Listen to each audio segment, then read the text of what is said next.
Hi there, I'm Mike. What I have for you today is fresh off the heels of my top 10 of 2019. I have the 2019 checklist. If you want to see which of the figures on this checklist are my faves, I just made a video for that if you want to go watch it. This is actually one of my favorite videos to make. It's easy, and I like to help fellow collectors out. A lot of people don't know which Black Series figures even exist. So number one, I like to show off my complete collection, or almost complete collection. Number two, I like to help people out, try to figure out which figures they're looking for and what came out when. So buckle up, because here are all the figures, well, most of the figures that came out in 2019. I don't have them all, but I'll get into which ones and why. First, before I get into the actual checklist, I want to just kind of point out some notable changes in the line we've seen this past year. Number one, Hasbro tried stands. It wasn't very good, but they certainly tried with some of the exclusive figures. Next, Hasbro released the Archive line, sort of a re-releasing of older figures that were popular, or at least popular on the secondary markets that go for a high value. I actually love the idea behind this line. It gives collectors a chance to get some of the older figures they want for their line without worrying about Hasbro having to make a new version of that figure. They can just re-release an old one. And usually it has some updated face printing. Not all of them. Some of them were the exact same, but some of them were marked improvements. And then one was a marked unimprovement. What's the opposite of improvement? That. On top of the Archive line, Hasbro released a couple figures this year which were basically just older versions of the figures but with updated head sculpts. Not just face painting, but actual head sculpts and some extra accessories. Notable examples of this are Dr. Aphra, Wedge Antilles, Emperor Palpatine, Jedi Knight Luke Skywalker. They've also started including tiny little characters as accessories like Dio, Babu, Frik, BD1. And lastly, we had two figures that had cold activated gimmicks, which is something out of left field, but I'm not complaining because it's kind of cool. I reviewed a lot of these, but I haven't reviewed all of them. So let me know down in the comments if any of these you just really need me to review. I'll let you know if I reviewed them or if I even will. So starting off with the Archive releases, this is a series of figures, like I said, have been out before, and they're sort of re-releasing them. There were two waves in 2019. The first four started hitting shelves in January, so right at the beginning of the year. Included in these figures were Luke Skywalker and his X-Wing pilot. This is the very first figure, number one, released in 2013. So it's kind of cool they re-released this figure because it's definitely a popular figure on the secondary markets. And it had the improved face printing, not a new sculpt, just the same sculpt, but with better paint applications on the face to make him look, more realistic. But it also had the effect of making him look like he was from the holiday special, like when Luke had all of the face makeup. The other one that I picked up from the first wave was IG-11. I had IG-11 in my collection, but mine was a little warped. The package I got wasn't great, so I wanted to get a new one just to see what the differences were. The golds on here were just a little bit more gold. Mine stands a little bit better for some reason. I don't know. Also included as part of wave one were Bossk and Boba Fett. I didn't pick these up because I already had them in my collection, and for what I could tell, there weren't any differences, so I didn't really feel like spending the extra $40 for figures I literally already had. Next, wave two came out about halfway through the year or so. Included in wave two was Yoda. Now, the original Yoda was one of the worst figures in the line. This one still isn't great, but the printing on the face has been improved. Next, we have Anakin Skywalker. My personal Anakin Skywalker that I bought back in 2014 actually had reversed feet, like his feet were backwards on each foot, which made him not stand very well. This one, thankfully, has the correct feet. On top of that, he has much better face printing. Even his Vader eyes look fantastic. They have the yellow tinge to him, where the original release did not. Next, they released a Biker Scout sans the speeder bike, which kind of sucks, but I get it. I will never turn down buying a Biker Scout. I love Biker Scouts. As far as I can tell, the Biker Scout was the exact same as the one that came with the speeder bike. There weren't any differences, but who wouldn't want more troopers in their collection? Lastly, in wave two of the Archive release was Darth Maul. I didn't buy this because, number one, I already had Darth Maul in my collection. It was part of the very first wave of the Black Series back in 2013. The second reason I didn't buy it was the face printing was noticeably worse. This is the first time I've ever seen them re-release a figure where they made it not as good. The lines weren't as sharp. They didn't connect where they were supposed to connect. It looked lazy, so I just ended up not buying it at all. So that's it for the Archive release. I really do hope that Hasbro continues this trend, and I've got some thoughts coming up in my wish list, which is the next video that I'm doing. Now I'm going to move on to the main line. You may notice so far that I have not had any figures in the packages because mostly all the figures are on the shelf behind me, and I did not feel like putting them back in packages just to do this video, just to immediately take them back out. The only reason I had them in packages in the previous videos was because I just moved and I put them back in to move. So it kind of lucked out there. From here on out, No figures in packages, and just get over it. So the main line, these are the numbered figures. These came out at every store ever that carries Black Series figures. They're not exclusive. They're just part of the main line. The numbering on this one started with number 78. The packaging largely remained the exact same as it has been for the last 2 years or so. Number 78 was Han Solo from the Solo movie from Mimban. He is a fantastic figure, easily one of my top 20 of the year, probably even top 15 of the year. The likeness is great, and it comes with just an absolute ton of accessories. And if you want to, he doesn't even have to be in Han Solo. When his mask is on, he could just be a mud trooper. Next, number 79, we have Dryden Voss, the bad guy from the Solo movie. Honestly, I didn't really care about this figure too much. I've seen some people put this on their top 10, and that's great. If you liked him that much, go for it. But this is actually the first figure they released that had the cold activated gimmick feature. When you put him in the freezer or cold water, his face lines kind of glow a deep red. And also the same thing happens with his knives. When you put them in cold, a little red outline goes on the edge of the blades, because in the movie they were like little vibro blade things. Anyways, it was a cool technique, and I like the figure. It's just definitely not one of my top 10, even top 20. Next, a figure that got a lot of grief. I actually like her as a toy, and I didn't mind her as a character. This is Vice Admiral Holdo. She's great. She probably has, honestly, the best hair of any figure made so far. Like the sculpting, the detail, the paintwork, it all looks fantastic. The likeness is pretty good, and she has a rockin' bod underneath that dress. If you don't know what I'm talking about, go watch my review. Next, we have number 81, Padme Amidala. This is from episode 2. The pictures of her before she was released looked pretty bad. It did not look like Natalie Portman at all, but the actual final product looks pretty good. She's easily one of my favorite figures of the year. Probably top 25, but definitely not top 10. Not even top 15. But I do want to point out that the likeness ended up being pretty good, especially because we weren't expecting it to. Next, we have number 82, Mace Windu. Mace Windu has been on my top 10 wish list for 3 years running. If you watch my top 10 2019 video, I mentioned that this figure was my favorite likeness, or I think the most accurate likeness of any figure released in 2019. There were a lot of contenders, but I do think this is the best one. And lastly, in the first wave released in 2019 was a long-awaited figure, the Battle Droid. This is just the generic episode 1 Battle Droid. He was actually my number 10 on my top 10 wish list. He folds up, he looks great. Yeah, he does have a couple issues standing up, but it's fine. I still love him so much. The first wave of figures came out at the end of March, beginning of April, right in time for my birthday. The second wave of figures didn't come out at the end of June / beginning of July. So let's go ahead and take a look at the second wave of figures in 2019, starting with number 84. This is Chopper. Now, Chopper is a fan favorite. I did a review of him. If you want to go watch that, I've done a review of actually most of these so far. I don't know what to say about him. I really wanted to put him in my top 10 list. He was probably number 16 of my top 20 figures in 2019. I really love him. He's small, but he comes with so much stuff. It's really hard to be mad at him for being so small. He's got a lot of personality, even in plastic. Next, we have another fan favorite. This is Obi-Wan Kenobi Padawan. This was on my wish list for a couple of years as well. Basically, as soon as we got Qui-Gon and Darth Maul, this was a necessary piece to completing that puzzle on my shelf. And now I have him, and he's great. He has a spot on like this to Ewan McGregor. The only thing really holding him back for me is the lack of a cloak or a robe, whatever you want to call it. That's what I call it too. Next, number 86 is another step forward towards completing our Rebels crew. This is Ezra Bridger. Just like Chopper, he was a fantastic figure. His belt is a little annoying. I can't keep it pegged together for the life of me, but he looks great. Now, the last 3 figures in the wave are sort of combined. They're comic characters, so a lot of people might not know who they are. Here we have number 87. This is Dr. Aphra. This one is a little bizarre for me because they basically just took Jaina Solo,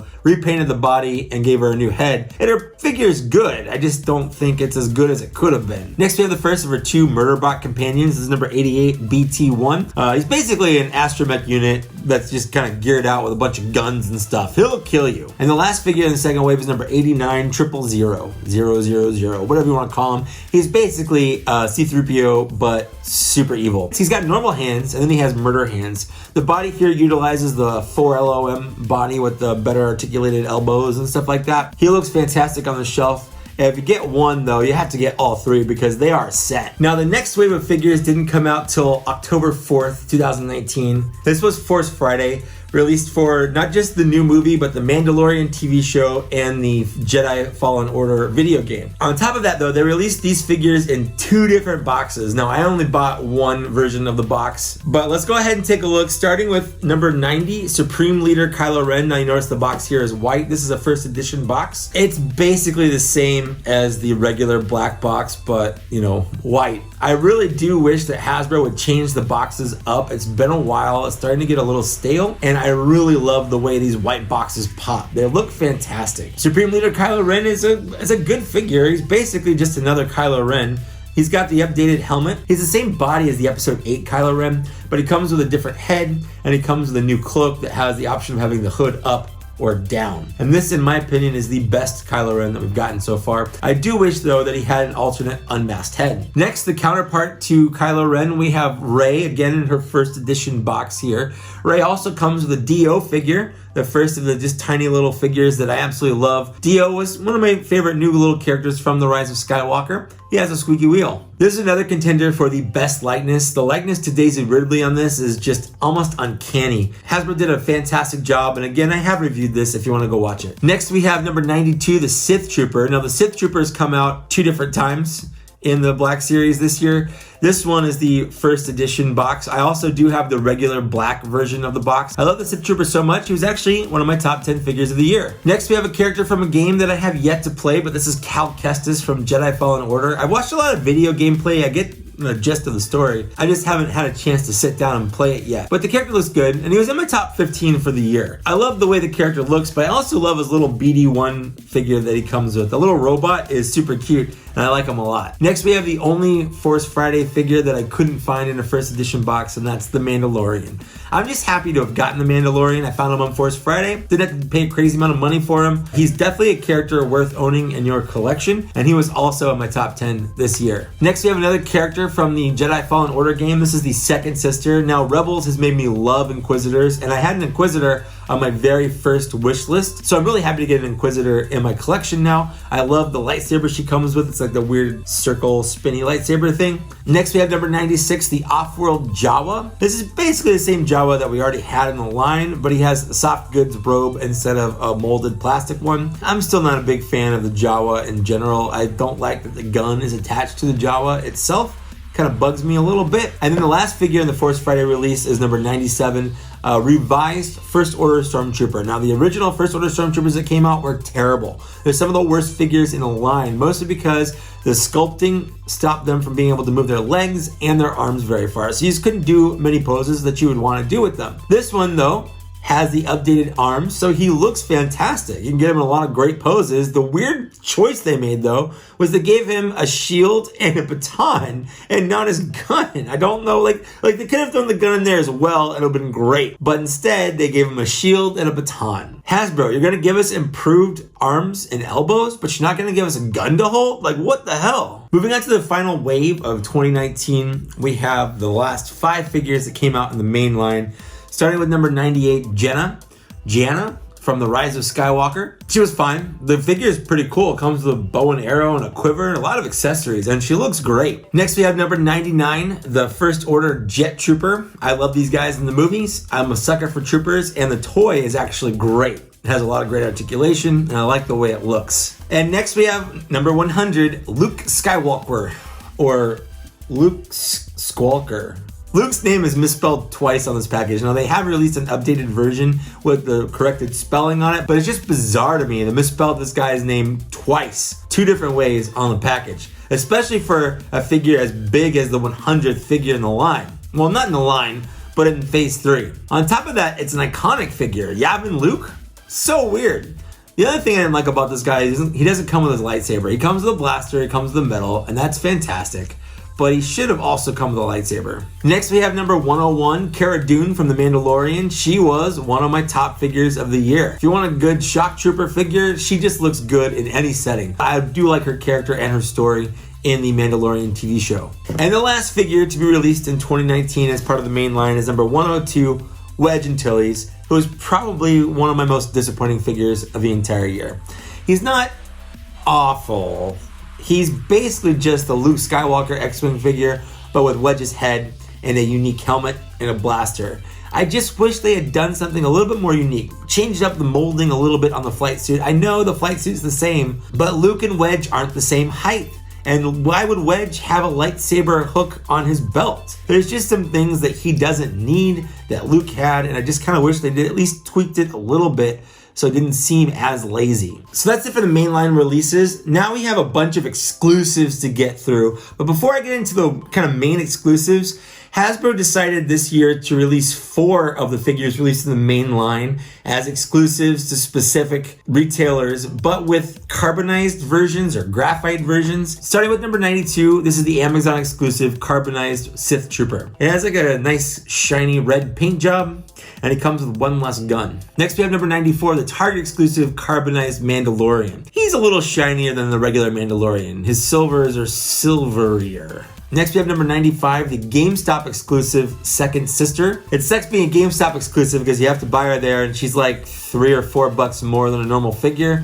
But on top of that, these carbonized versions were $5 more than a normal figure. So it was even more expensive, and I wasn't happy buying these, but I wanted to have a complete collection, so I did. But ooh, the box is shiny. And lastly, and this one was bizarre, the Walmart exclusive number 99 First Order Jet Trooper. The weird part about this was the normal Jet Trooper wasn't even out yet. He wasn't out until the next wave, and no one knew when that was coming out. I think it was a month in between when this one came out and the actual non-carbonized Jet Trooper came out. So this is a Walmart exclusive available on Force Friday. Next we have 3 exclusives that were released in the Disneyland parks as part of the Galaxy's Edge promotion. Galaxy's Edge opened up at Disney World, Disneyland, all those places, and these were figure packs available to purchase within the Disney parks. First we have my favorite, which is the First Order pack. It's a pretty interesting presentation. The window's just kind of open so you can see the figures inside. So it's good for inbox collectors, although I don't understand your life choices. If that's how you do, then this is a good figure for you. This whole set would have been on my top 10 list if I put multiple figures in one spot, which I definitely didn't, but sort of did and kind of cheated. But Commander Pyre was the reason I put it on here, because Commander Pyre is easily one of my favorite figures, but also the Mountain Trooper is pretty cool. And this is a good version of Kylo Ren. And we also got a mouse droid, which is pretty neat. Next, in the droid area, we have the Droid Depot pack. This was actually the first instance of the updated C-3PO, where he has the elbow articulation and the updated thighs. So he's a much better looking version of 3PO. We also got a different R2-D2, a BB-8, and then DJ Rex, which is the exclusive figure for this set. If you don't care about Star Tours in the 80s and 90s, you probably don't care about DJ Rex, but I did, and I do, and I'm glad I have him. Lastly, we have the Smuggler's Run set. This was easily my least favorite of the 3. The only reason I really needed it was because it came with Hondo Ohnaka, a character that's actually prominently featured in the Smuggler's Run ride at Disneyland. You get a Rey that we've already gotten a couple times, and you got a Chewbacca, which we've already gotten a couple times, and you got some Porgs, which, I mean, more Porgs, cool, but definitely Hondo was the standout figure in this set. And that was it for the Disneyland packs. Next we have just regular retail exclusive figures. So another kind of new thing that has been released this year was a new deluxe line. Now there have been deluxe figures before, basically figures in larger boxes sold at specialty stores, but they started numbering them. The first one in the series was D1 General Grievous. Now, General Grievous was a fan channel exclusive, meaning you basically buy him anywhere online, at Barnes & Noble, GameStop, places that are specialty shops. I got mine, I believe, from Dorkside Toys. They retail for about $10 or $20 more than a normal figure, but they're bigger and they come with more stuff. In this case, Grievous came with 4 lightsabers, a blaster, and he has a nice cape, and his arms spread apart. And he was actually one of my top figures of the year. The only other figure released in the deluxe line with the deluxe number is D2. This one came out at the very, very end of the year. This one was the Heavy Infantry Mandalorian. Again, another figure in my top 10 wish list. This is the way. This just is. If you're looking for this one is a Best Buy exclusive. Sticking with the Best Buy exclusive, this is IG-11, again from the Mandalorian. He's basically an IG-88, but with different weapons and some different bandoliers on his chest. But all the same problems that IG-88 had. Next, we have 2 figures from Amazon. These are Amazon exclusives. First is Emperor Palpatine. Now, I reviewed this Emperor Palpatine, if you out all my thoughts on it, but suffice to say, this is basically just an updated version of the 2015 Emperor Palpatine, but a lot better. Basically, all the problems I had with the original one were fixed for this. He can sit, he comes with a throne, all 3 of his heads look fantastic, and he has lightning hands. He comes with so many accessories, you can make the 2015 one better. And the last Amazon exclusive is actually the last figure of the year. This came out the very end of December. This is the Chewbacca and C-3PO Bespin Escape Pack. C-3PO comes apart. They come with a cargo net, which is the absolute worst accessory in the world, the bane of my existence. But honestly, it's probably the best Chewbacca and C-3PO we've had in the line so far. I've done a tutorial on the net if you guys want to go watch that if you're having trouble with it. Next, we have a couple of Target exclusives. Number 1, this one came out around May the 4th, I guess. This is Luke Skywalker and his Death Star escape. Basically, it's just the Stormtrooper Luke we've already had released in the line, but with updated paint job and a new head with a hair slick back. The previews for it looked fantastic. The final result looked terrible. Next, this came out on Force Friday. This is the Elite First Order Snowtrooper. He came as part of a mystery box. If you want to go see all the other stuff in that mystery box, there'll be a link somewhere. It's on my channel. But this figure had the best soft goods of any figure I've ever had in the Black Series line. And lastly, another of my top 10 figures. This is Babu, Frik, and C-3PO. This is another example of having a tiny little character as an accessory. I love Babu Frik. He has stolen my heart. But the C-3PO is also really, really good. He has that new gimmick where his eyes turn red when you get him cold. He comes with Chewbacca's bowcaster and bandolier, and the back of his head comes off. Honestly, it's a fantastic toy. It's a lot of fun to play with. Next, we have GameStop exclusives. This is the Imperial Jump Trooper. Now, some of the exclusives this year have come with stands. The stands I talked about earlier. They're basically clear Doritos, and they're terrible. I don't like them.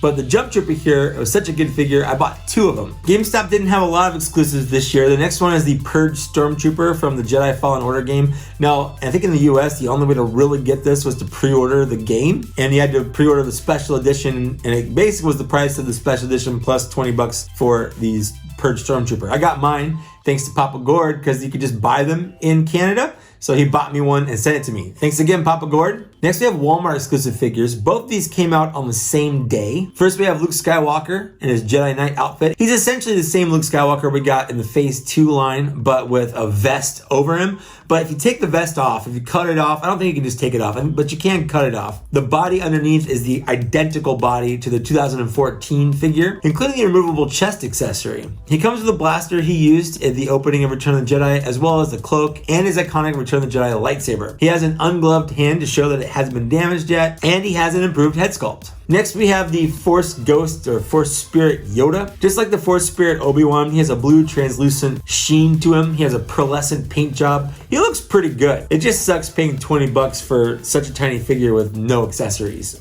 except for his blue stick. But I've heard that stick is better than bacon. Next, we have the lone Walgreens exclusive this year, and that is the Clone Commander Obi-Wan Kenobi. He's basically just a clone trooper body with an Obi-Wan Kenobi head sculpt, but the head sculpt is new and unique, and the clone trooper body actually has some remolded parts to account for the cloak. I like the robe, I like the head sculpt. I just wish they'd tweak the body a little bit. He doesn't pose super well, and his hands don't hold his lightsaber very well. He kind of disappointed me just a little bit. I was expecting a lot more from him. And lastly, we have one of my top 10 figures of the year. This is a fan channel exclusive Clone Commander Fox. Now, initially, it came out at GameStop first, but then he was kind of released at Barnes & Noble and online. You can basically buy him anywhere now, but for a while, he was only seen at GameStops and he was really hard to find. And then lastly, in terms of the exclusives, we have the convention exclusives. Number 1, we have the Sith Trooper. This is a San Diego Comic-Con exclusive. He's essentially the exact same Sith Trooper we got in the main line, but with a ton more accessories. And this is actually the one I reviewed on my channel way back in the summer. Next of the ones I have, we have the Skywalker Strikes Luke Skywalker. He's basically the Yavin Luke Skywalker, but with a bunch of accessories. He comes with his lightsaber, like he should have.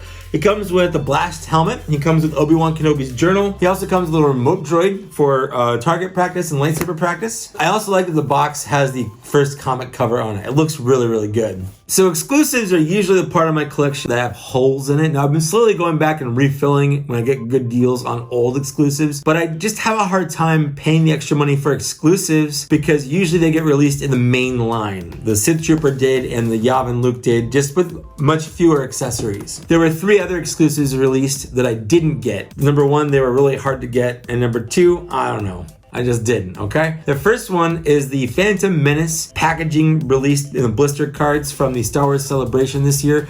You had Darth Maul and Obi-Wan Kenobi. I actually really wanted to get these, but even the people that went to the convention had a hard time getting these. They sold out super fast, and even online they sold out just ridiculously fast. They were really hard to get, but they look great. I just have a hard time getting them because I have both these figures, and I would probably want to keep them in the package just because that's the whole kind of draw to them, and I'm not an inbox collector, so I didn't have a lot of draw to really track them down and pay the extra money. The last figure that I didn't get, and it's the only one of these that I didn't get that I regret not getting, and that's the San Diego Comic-Con exclusive Boba Fett. Now this Boba Fett comes on a blister card, and he has the kind of Kenner toy exclusive colors, the same colors that the original Kenner figure did. I think he looks great. I really don't know if they'll release this figure in the line. I really want them to because I want it, but if they don't, I'm just gonna kind of accept that I do have a hole in my collection so far. One hole is not gonna kill me, Mike. And there's one last figure to check off in the Black Series line. This is not a 6-inch toy. It's an entirely new figure line released in the Black Series this year.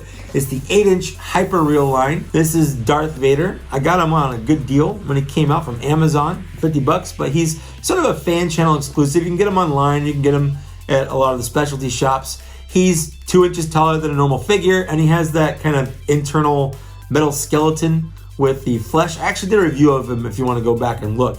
He is a fantastic figure, but since he's not 6-inch, I didn't put him in any of the runnings for best of in 2019.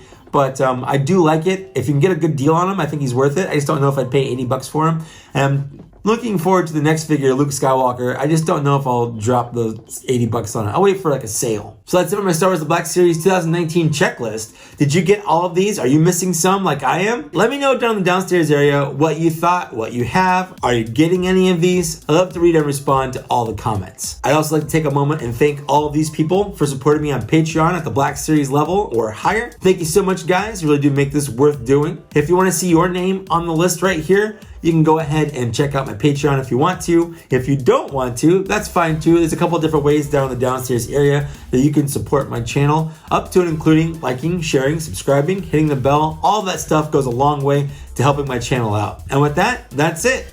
Let's see what's coming out in 2020. Bye.